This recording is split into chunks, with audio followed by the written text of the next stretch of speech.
No, tale pot je bila pa kar dolga. Jaz bom pa kar tukaj počakal. Ja. S čebelami se ne razumem najbolje. Čuval bom traktor, tako je. In lajal, če treba. Row.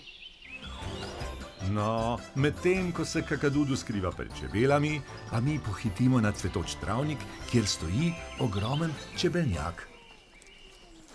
Otroci, kaj pa delate? Sadimo medonosne rastline.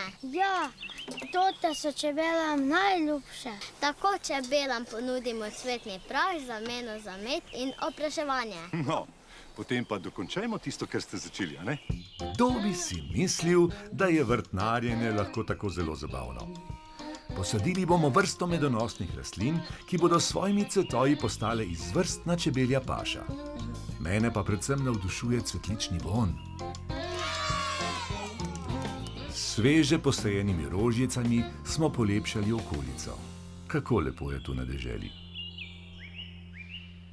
Hej, kje pa je Kakadudu? A ga je kdo videl? Našli smo te. Prestrašile ste me. Zakaj pa ti ne pomagaš? Zakaj pa ve ne pomagate, Končali smo. Samo še zalivanje nas čaka. Prideš? Mislim, da ne. Čebele mi niso všeč. To so mala nesramna bitja, ki neusmiljeno pikajo. Mene ni še nobena. Previden bodi pa gre. In mami dajo. Tako, zdaj si varen. In lahko si boš brez strahu ogledal, kako nastane med.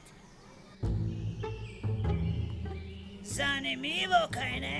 Wow. Pepe? Ja, kje pa si? Pepe? A je kdo videl Pepeta? Pepe, si videl? Ne vem, če je ravno v redu, da se tako sprehaja. Ja, saj zaščitno obleko si bi oblekal. Pepe, pazi! Kot je hiter! Krisi! Prepozno, otroci, čebele niso le najbolj pridna, ampak tudi najbolj pogumna bitja. Jaz pa sem jim pozabil povedati, da sem njihov prijatelj.